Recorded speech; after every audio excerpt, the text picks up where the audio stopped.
Welcome बच्चों, हम solve कर रहे हैं विज्ञान भारती थर्ड कक्षा 8 अभ्यास कार्य पुस्तिका। बच्चों ये हमारी लेटेस्ट न्यू सेशन 2025 एंड 26 की बुक है। इस साल बुक में बच्चों कुछ क्वेश्चंस ऐड किए गए हैं, कुछ कम किए गए हैं, तो इसलिए हम न्यू सेशन की बुक को फिर से सॉल्व करेंगे। तो आइए फटाफट से सॉल्व करते हैं। इकाई 1 विज्ञान एवं तकनीकी के क्षेत्र में नवीनतम प्रगति। पहला प्रश्न है, रिक्त स्थानों की पूर्ति कीजिए।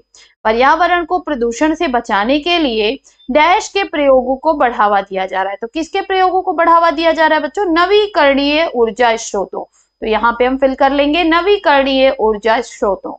ख परिवहन के क्षेत्र में नवीनतम तकनीक के अंतर्गत डैश है। क्या है बच्चों? Metro train. आप यहाँ पे बुलेट ट्रेन भी भर सकते हैं। आप यहाँ पर और भी कोई संसाधन जो आपको नवीनतम दिखाई देता है, जैसे वंदे भारत ट्रेन है हमारे भारत में, तो आप उसको भी भर सकते हैं बच्चों। ग बाल्को नाल्को आदि डैश उद्योग के कारखाने हैं। तो किसके कारखाने बच्चों? एल्यूमिनियम उद्योग के। तो हम यहाँ भर लेंगे एल्यूमिनियम। यहाँ पे बच्चों हम भर लेंगे जैव कृषि।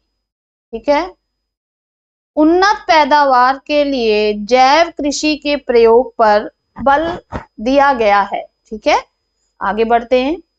सेकेंड क्वेश्चन हमसे कह रहा है, निम्नलिखित चित्र में बने उपकरण वस्तु विज्ञान एवं तकनीकी के किस क्षेत्र से संबंधित है? बॉक्स में लिखिए। तो देखिए यहाँ पर बच्चों जो हमें दिखाई दे रहा है, तो यहाँ पर हमको एक अंतरिक्ष यान दिखाई दे रहा है। तो ये किस क्षेत्र से संबंधित है? अंतरिक्ष के क्षेत्र से।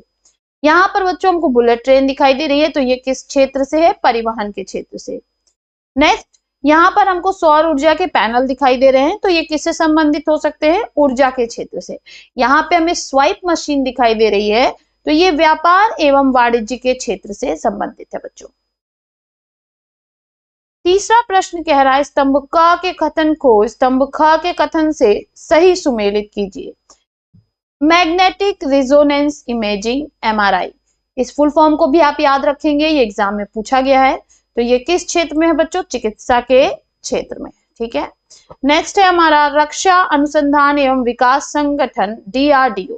तो DRDO किस क्षेत्र से संबंधित है? रक्षा एवं प्रतिरक्षा के क्षेत्र से बच्चों संबंधित है। वायरलेस फिडिलिटी वाईफाई, ये किससे संबंधित है बच्चों? संचार के क्षेत्र से। इसके भी फुल फॉर्म को आप याद रखेंगे बच्चों। नेक्स्ट है तेल एवं प्राकृतिक गैस कारपोरेशन ONGC, तो ये किससे संबंधित है? पेट्रोलियम उद्योग के क्षेत्र से संबंधित है बच्चों। लास्ट है हमारा फ्लिपकार्ट और स्नैपडील आदि, तो ये किससे संबंधित है? ये व्यापार के क्षेत्र में संबंधित है बच्चों। चलिए नेक्स्ट क्वेश्चन पे चलते हैं। नेक्स्ट क्वेश्चन हमसे बोल रहा है बच्चों कि निम्नलिखित प्रश्नों का उत्तर एक शब्द में दीजिए। पुनः प्राप्त किए जाने वाले ऊर्जा के स्रोत को क्या कहते हैं? तो इसे कहते हैं नवीकरणीय ऊर्जा स्रोत। धन प्राप्ति के उद्देश्य से वस्तुओं का क्रय विक्रय क्या कहलाता है? तो ये कहलाता है बच्चों वाणिज्य। सरकार की आम नागरिकों के लिए उपलब्ध सुविधाओं को इंटरनेट के माध्यम से उपलब्ध कराना क्या कहलाता है?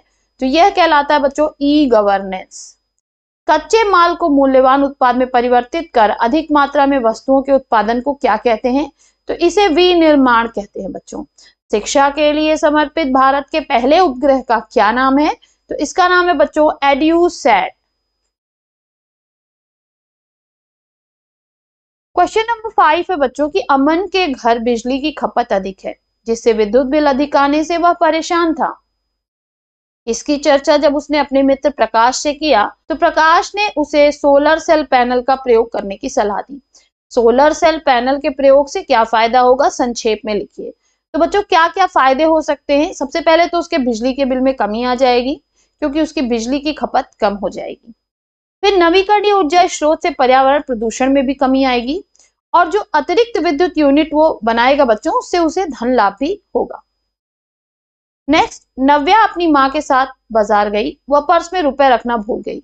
इसके बावजूद दोनों ने खरीदारी कर भुगतान किया। सोचिए बिना नगद धनराशि के नव्या और उसकी माँ ने कैसे खरीदारी की? तो बच्चों उन्होंने ऑनलाइन भुगतान की विधियां अपनाकर, जैसे डेबिट कार्ड, फोन पे, पेटीएम इत्यादि से भुगतान किया होगा। नेक्स्ट, रमन के माताजी गंभीर बीमारी से पीड़ित थी। उन्हें ले जाकर डॉक्टर को दिखाना मुश्किल था। उसने मोबाइल पर डॉक्टर से चिकित्सकीय परामर्श लेकर इलाज कराया, जिससे उसकी मां को आराम मिला। चिकित्सा की इस पद्धति को क्या कहते हैं? इस पद्धति के क्या फायदे हैं? तो चिकित्सा की इस पद्धति को बच्चों टेली चिकित्सा कहते हैं। इस पद्धति से गंभीर रोग से पीड़ित व्यक्ति जो अस्पताल जाने में सक्षम नहीं है, उन्हें घर से ही डॉक्टर को दिखा सकते हैं।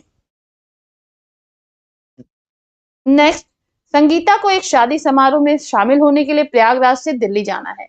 सोचकर बताइए कि संगीता सपरिवार किस किस साधन से दिल्ली जा सकती है। तो बच्चों, वो हवाई जहाज से जा सकती है, बस से जा सकती है, ट्रेन से, टैक्सी से या स्वयं की गाड़ी से भी जा सकती है। नेक्स्ट हमसे कह रहा है, चित्र में दिखाई गई मशीनों की दैनिक जीवन में क्या उपयोगिता है। तो बच्चों, ये जो पहली मशीन है वो स्वाइप मशीन है और ये जो दूसरा हमें दिखाई दे रहा है ये मोबाइल है। तो इनकी क्या उपयोगिता है? तो स्वाइप मशीन से व्यापार में लेन देन किया जा सकता है, भुगतान किया जा सकता है, धन का आहरण किया जा सकता है बैंक में, और इससे बस या ट्रेन की टिकट भी मिल सकती है। मोबाइल का क्या यूज है बच्चों? इससे हम मनोरंजन करते हैं, वीडियो चैटिंग करते हैं, मैसेजिंग करते हैं, ईमेल, गेम, फोटोग्राफी, ऑनलाइन लेन देन, इसके अलावा बैंकिंग के भी काम हम अब मोबाइल से कर सकते हैं। नेक्स्ट है, रहीम अपने गांव में घूमने गया। वहां उसने देखा कि बिजली के बल्ब व पंखे सोलर सेल पैनल से चल रहे थे। खाना बनाने के लिए गोबर गैस का प्रयोग हो रहा था। पवन चक्की से आटे की चक्की चलाने व कुएं से पानी निकालने का कार्य हो रहा था। बताइए, उपयुक्त उपकरणों के प्रयोग को बढ़ावा देना चाहिए या नहीं? संक्षेप में अपने विचार लिखिए। तो हाँ, बढ़ावा देना चाहिए, क्योंकि ये सभी स्वच्छ ईंधन व ऊर्जा के स्रोत हैं। इनसे पर्यावरण प्रदूषण में कमी आती है तथा ये सभी सतत विकास के लिए आवश्यक हैं। सोलर सेल पैनल, गोबर गैस व पवन चक्की से प्राप्त ऊर्जा किस प्रकार की ऊर्जा है? तो बच्चों, ये नवीकरणीय ऊर्जा है। यहाँ पर बच्चों हमारा पहला पार्ट समाप्त होता है। फिर मिलेंगे नेक्स्ट वीडियो में अगले पार्ट के साथ। तब तक के लिए पढ़ते रहिए, आगे बढ़ते रहिए। बाय बाय बच्चों।